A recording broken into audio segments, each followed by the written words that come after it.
Здравствуйте. На телеканале «Новый век» программа «Вызов 112» в студии Алия Хайрудинова. И сегодня мы покажем последствия смертельной аварии на Оренбургском тракте в Казани. И падение мужчины с высоты дома на улице Баки-Урманче. Расскажем об отравлениях троих мужчин, предположительно алкоголем. Почему вы снимаете? Я не знаю, что они делают. Почему вы снимаете? Один скончался, двое в реанимации. А также пассажир избил битой женщину-водителя такси прямо во время движения. Он ее сначала битой бил, я отнял ее, разнимал ее.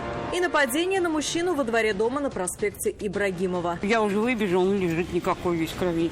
Это и не только прямо сейчас. 38-летняя женщина погибла в аварии ранним утром на Оренбургском тракте. Автоинспекторы установили, что 21-летний водитель Ниссана ехал в сторону города и при въезде в Казань протаранил дорожный погрузчик. После этого иномарка совершила несколько кульбитов и остановилась на крыше. Пассажирка погибла на месте, водителя госпитализировали. Что стало причиной столкновения, предстоит установить следователям.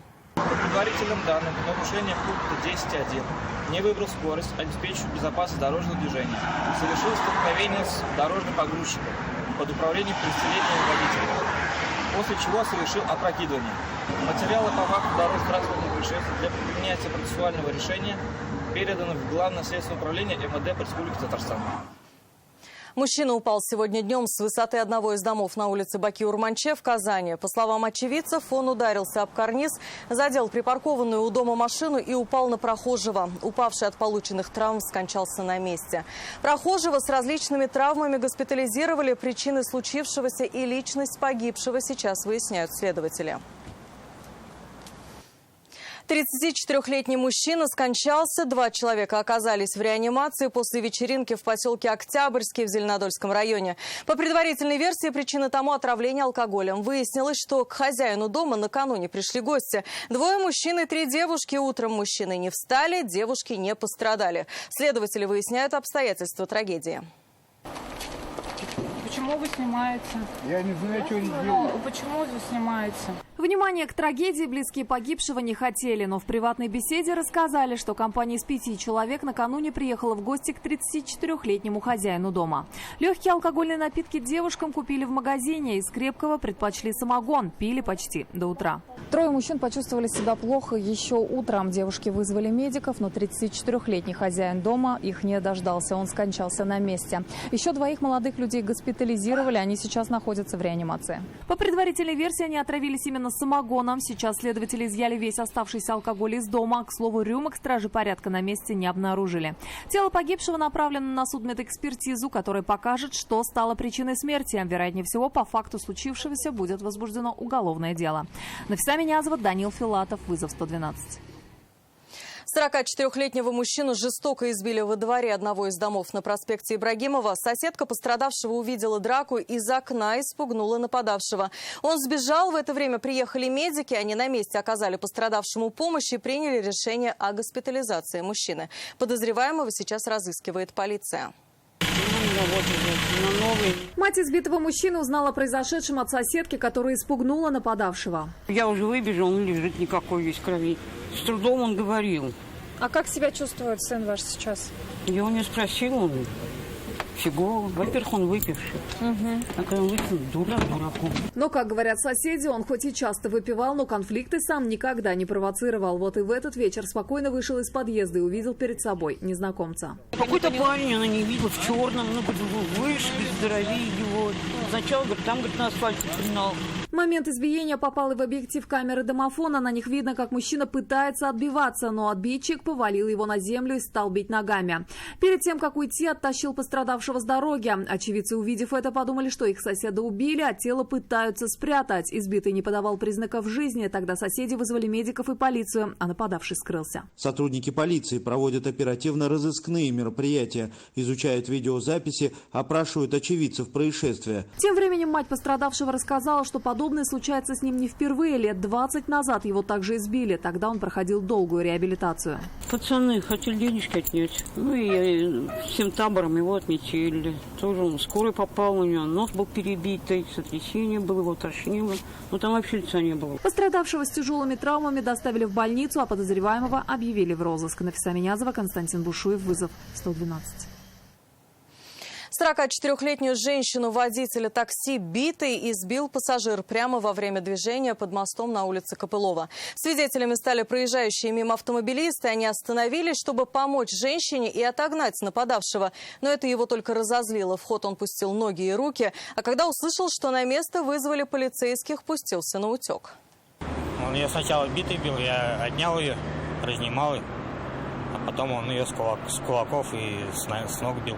Очевидцев было много. Этот мужчина ехал с супругой домой. Под мостом на улице Копылова увидели, как пассажир соседней машины избивает женщину. Они остановились, чтобы отогнать нападавшего. Но тот только сильнее стал бить ее. Сначала битой, потом руками и ногами. Ну, вкратце она там сказала, что у них какой-то маленький конфликт произошел. Ну и все. Она сказала, типа, я вас дальше не повезу.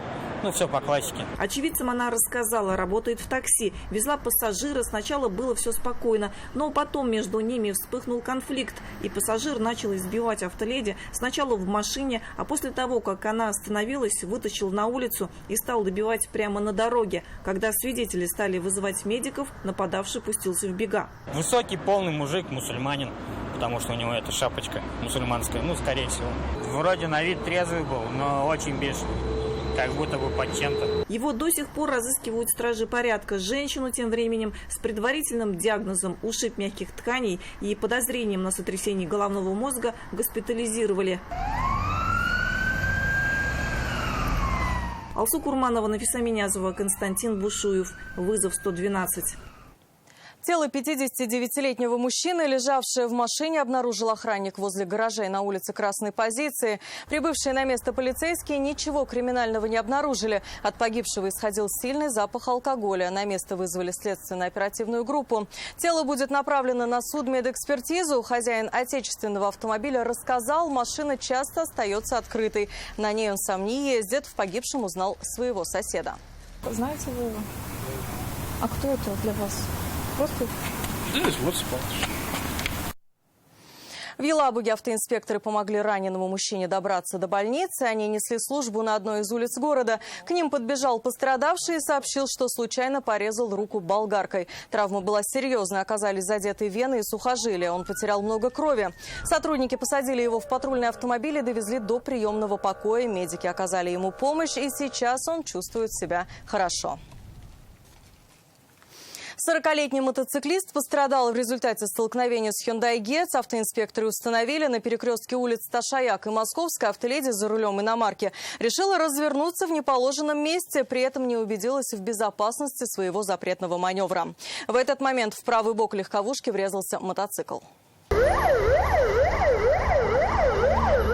Сразу после столкновения очевидцы вызвали к месту происшествия медиков. Врачи осмотрели мотоциклиста на месте и с закрытой черепно-мозговой травмой госпитализировали. Мужчина успел рассказать друзьям, что ехал по улице Ташаяк, скорость не превышал. Когда выехал на перекресток с улицы Московская, прямо перед ним стал разворачиваться Hyundai Getz. Как он себя чувствует?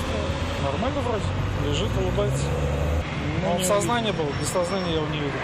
28-летняя девушка, которая была за рулем иномарки, рассказывать, почему стала разворачиваться через двойную сплошную линию, не захотела. Я бы не хотела никаких комментариев давать, у меня неприятная жизнь. Можно, пожалуйста, меня не трогать? Можно, пожалуйста? Что здесь нельзя разворачиваться? Вы неадекватны. Но автоинспекторам девушке-водителю Hyundai все же пришлось рассказать обстоятельства аварии и сознаться в нарушении правил. Я разворот совершаю, весь поток стоит. Пешеход посмотрел, заканчиваю маневр. Но о причинах запрещенного маневра она умолчала. Водительское удостоверение она получила 3 года назад и вполне может с ним расстаться. Виновной в аварии, вероятно, признают ее. Иван Сарафанов, Нафиса Минязова, Константин Бушуев. Вызов 112. И это все, о чем мы успели вам рассказать. Обо всех происшествиях вы можете сообщать нам по телефону 570 50 50 или на мобильный 8 98 69 112 112. Также мы доступны в социальных сетях. Присылайте видео, снятое вами. В студии была Алия Хайрудинова. Увидимся и не бросайте вызов судьбе. Вдруг она его примет.